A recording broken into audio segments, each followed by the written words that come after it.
সুপ্রিয় দর্শক আসসালামু আলাইকুম। আপনারা অনেকে জানতে চেয়েছিলেন যে কিভাবে গ্রামীণ ব্যাংকের আবেদনে টাকাটা জমা দিব এবং জমা দেওয়ার সিস্টেমটা কি, সেই সিস্টেমটা অনেকে জানতে চেয়েছিলেন এবং প্রচুর পরিমাণে কমেন্ট পেয়েছি এবং অনেক পরিমাণে হোয়াটসঅ্যাপে মেসেজ পেয়েছি যে আপনারা অনেকে জানতে চেয়েছেন যে কিভাবে টাকা জমা দিব গ্রামীণ ব্যাংকে।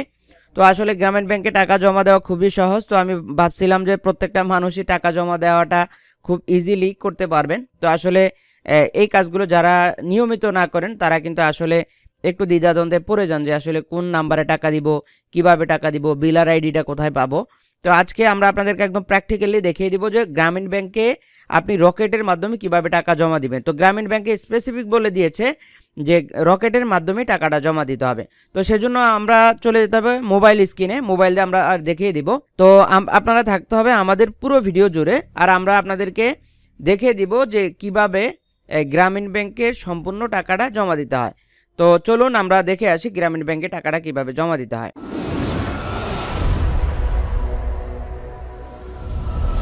তো আমরা চলে গেলাম রকেট অ্যাপসে। রকেট অ্যাপসে আসার পরে হচ্ছে আপনার রকেটের যে পিন নাম্বার দিয়ে আপনি প্রবেশ করবেন। রকেটের পিন নাম্বার দিয়ে প্রবেশ করার পরে হচ্ছে আপনাকে যেতে হবে বিল পে অপশনে। তো বিল পে অপশন থেকে আমরা রকেটের টাকাটি জমা দিব। তো রকেটের আসলে যে বিলার আইডিটি আপনি সার্চ বিলারে ক্লিক করে দিবেন, এখানে লিখে দিবেন 5566 লেখার সাথে সাথে হচ্ছে গ্রামীণ ব্যাংক রিকোয়ারমেন্ট এটা লিখে আসবে।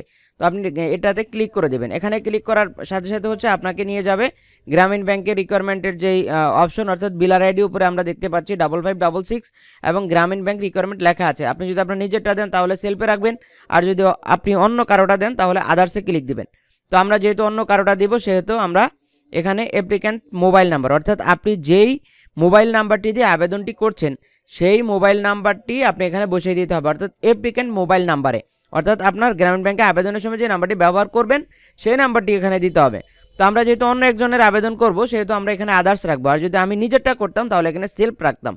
তো যেহেতু আদার্স কারো আমরা আবেদনটি করব সেক্ষেত্রে এখানে আপনি যেটা করবেন সেটা হচ্ছে আপনি এখানে আদার্স দিয়ে ওই নাম্বারটা উঠাবেন। দেখেন আমরা যেটা দেখতে পাচ্ছি সেলফে দিলে আমাদের যেই নাম্বারে আমাদের রকেট অ্যাকাউন্ট সেই নাম্বারটা চলে আসছে, আর হচ্ছে আদার্সে দিলে আমরা যেই ব্যক্তির টাকাটা জমা দিব সেই ব্যক্তির ফোন নাম্বারটা এখানে লিখে দিব। তো মোবাইল নাম্বারটি প্রয়োজনে দুইবারও দিতে পারেন, তাতে অসুবিধা নেই, অর্থাৎ উপরে একবার দিয়েছি নিচে একবার দিতে হবে, তাতে কোনো অসুবিধা নেই। কিন্তু আপনি আদার্সে দিলে আপনি যে ব্যক্তির টাকাটি জমা দিবেন সেই ব্যক্তির মোবাইল নাম্বারটি লিখতে হবে এবং বেনিফিশিয়ারি নেম, ওই ব্যক্তির নামটা যদি আপনার ফোনে সেভ থাকে, ওই নাম্বারটা সেভ থাকে তাহলে এখানে নাম আসবে, আর যদি না থাকে তাহলে আসবে না, তাতে কোনো অসুবিধা নাই। এখানে নাম থাকুক বা না থাকুক তাতে নিয়ে কোনো অসুবিধা নাই।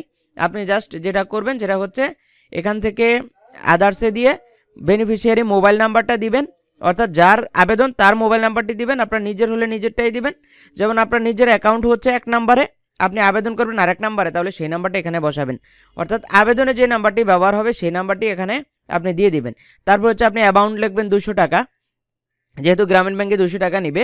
তো আপনি এখানে দেখতে পাচ্ছেন গ্রামীণ ব্যাংক রিকোয়ারমেন্ট, এখানে আপনার বিলের নাম্বার, তারপর হচ্ছে মোবাইল নাম্বার, এরপর হচ্ছে আমরা দেখতে পাচ্ছি অ্যামাউন্ট দেখার পরে হচ্ছে আপনি এখানে জাস্ট এখানে কি করবেন, আপনার রকেটের যে পাসওয়ার্ড সেই পাসওয়ার্ডটি দিয়ে সেন্ড বাটন যে ট্যাপটি রয়েছে সেখানে ট্যাপ করে ধরে রাখলে আপনার টাকাটা কিন্তু রকেট কেটে নিয়ে যাবে এবং গ্রামীণ ব্যাংকের আবেদনের জন্য টাকাটা কেটে নিয়ে যাবে। তো আমরা এখানে দেখতে পাচ্ছি যে এখানে আমাদের পিন নাম্বার দিয়ে টাকাটা কিন্তু জমা দেওয়া যায়।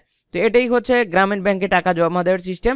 এই টাকাটা জমা দেওয়ার পরে আপনাকে এই ধরনের একটা রিসিপ্ট দেখাবে, আপনি এই রিসিপ্টের মধ্যে এই জায়গাটাতে রয়েছে ট্রানজ্যাকশন আইডি, আপনি এই ট্রানজ্যাকশন আইডিটি আপনার আবেদনে ব্যবহার করতে পারবেন। তো এটি হচ্ছে গ্রামীণ ব্যাংকে টাকা জমা দেওয়ার সিস্টেম।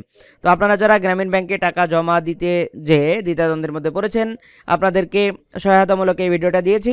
আমরা রীতিমতো এই ক্যাটাগরি ভিডিওগুলো তৈরি করে থাকি। আপনারা যারা ইতিমধ্যে আমাদের চ্যানেলটি সাবস্ক্রাইব করে ফেলেছেন আপনাদেরকে অসংখ্য ধন্যবাদ, আর যারা এখনও আমাদের চ্যানেলটি সাবস্ক্রাইব করেননি চ্যানেল সাবস্ক্রাইব করে আমাদের সঙ্গে কন্টিনিউ করার অনুরোধ রেখে আজকের মতো বিদায় নিচ্ছি।